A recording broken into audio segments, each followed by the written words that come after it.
The first question is in reference to youth. So I would like to delve into aspects that are lived in youth.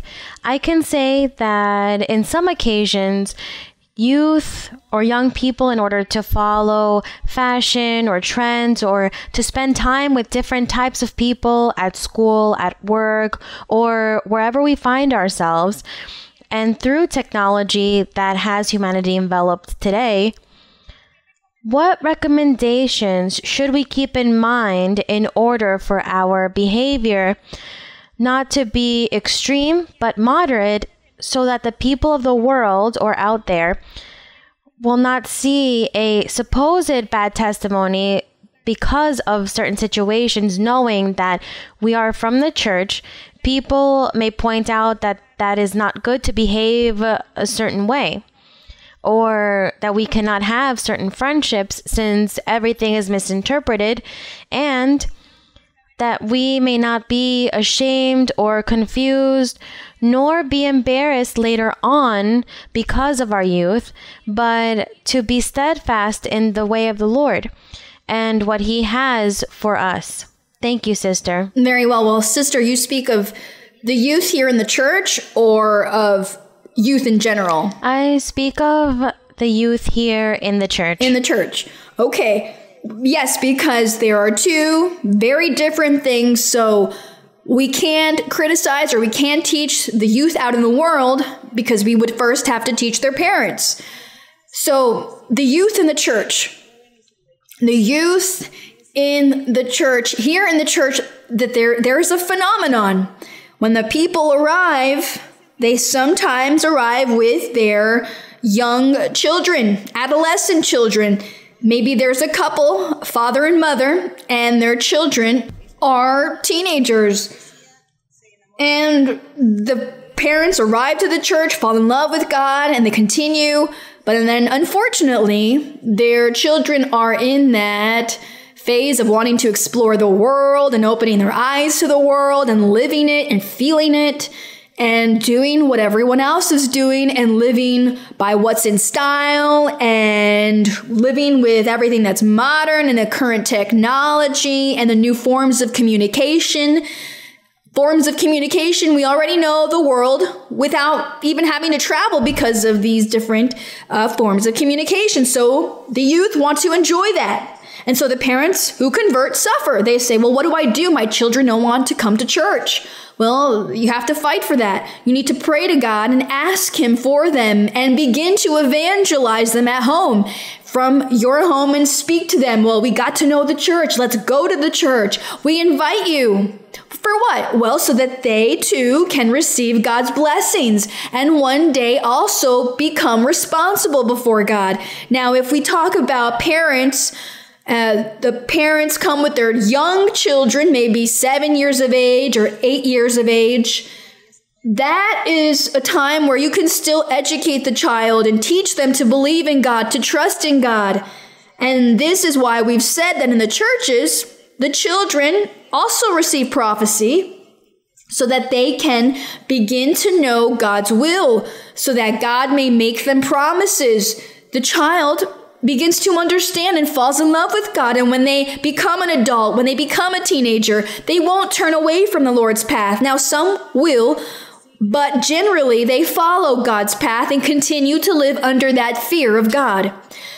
And what can we say about those couples who arrive to church, they get married in the church, and their children are born in the church?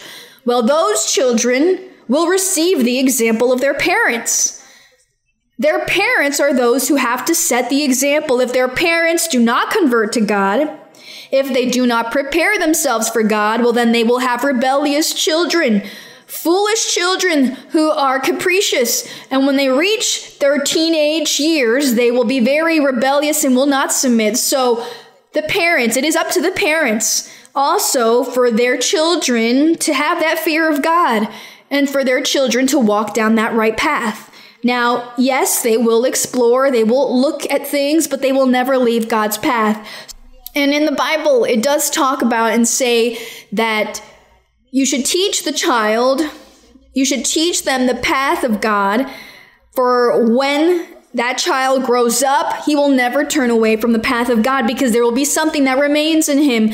But it is that example and testimony of the parents, of their parents who are going to give them that testimony.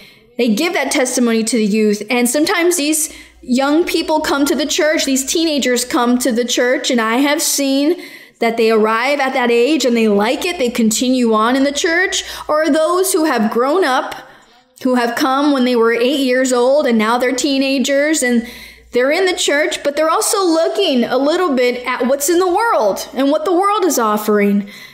But for that youth, here in Ecclesiastes in chapter 11, we have some advice for these young people. Advice that the Lord gives the youth of the church, whether they were born in the church or were raised in the church or up until now have just arrived. For the youth, it says, "Rejoice, O young man, in your youth, and let your heart cheer you in the days of your youth. Walk in the ways of your heart and in the sight of your eyes." Meaning, look at what the world is offering. So many modern things that exist. And here, he tells them to enjoy it. And it says, walk in the ways of your heart and in the sight of your eyes. But know this. But know that for all these things that you do in life, God will bring you into judgment. He is saying, enjoy. Do what you see. Do what you hear. Do what others tell you to do. Enjoy it. Do it. But of all the things that you do, of all your actions, God will judge you for them. Now we're talking about the youth of the church. God will judge you. God will charge you. God is going to ask you, why didn't you do things right? Why is it that everything you did was wrong? And so God, to that young person, this young man here in this example, he will charge him as if he were an adult. As if he were an adult. So he says, therefore remove sorrow from your heart and put away evil from your flesh. So do not do anything evil. Do not be malicious. For childhood and youth are vanity. Vanity meaning that it is only for a time. It passes. The years pass, and then you are no longer young. The years pass, and you are no longer a child or a teenager, but what you were left with are the evil things you did. And upon those evil actions, God is going to charge you, going to take away blessings. And you may not be happy in life, and God will charge you for what you did. This is what it is saying. So since it is vanity, time goes by, now you become an adult, that you should remember that according to your actions, God is going to charge you. And so the youth, they too have the responsibility of converting to God, and they have the responsibility of doing God's will, and God will charge them just like he does with an adult. And he can't say, well, okay, well, since he's just young, I won't charge him. No, he does. He charges these young men and women. So remember, he tells them, remember your Creator in the days of your youth, before the difficult days come and the years draw near, when you say, I have no pleasure in them. So I have no pleasure in life. I don't want to live life anymore. I've suffered. Why? Why? Well, because when I was young, I was so evil. I did so many bad things. And of all the bad things, I'm paying for them now as an adult. And so that is what can happen. And so for the youth, I also advise to prepare your heart for God. Prepare your heart. God is not going to forbid you to enjoy certain pleasures that are offered in the world for them to enjoy, but they are pleasures that they can enjoy and have good, clean fun.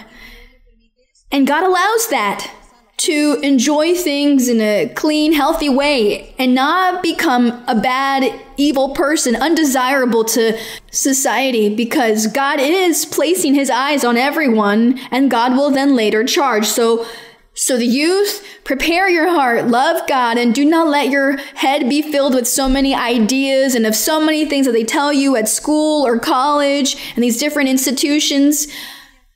Do not believe so much of the philosophies or ideologies that man or the adults teach, because that could jeopardize you. So the youth in the church should be realistic and read the Bible, be very realistic, and also try for God to be with them so that God may teach them too. So many young people God has blessed and given them the spiritual gifts and revelations. And we have examples of the youth here who have been triumphant and successful in life, just like Timothy, Titus, and Philemon were. The Apostle Paul was also young and in God's path and was successful.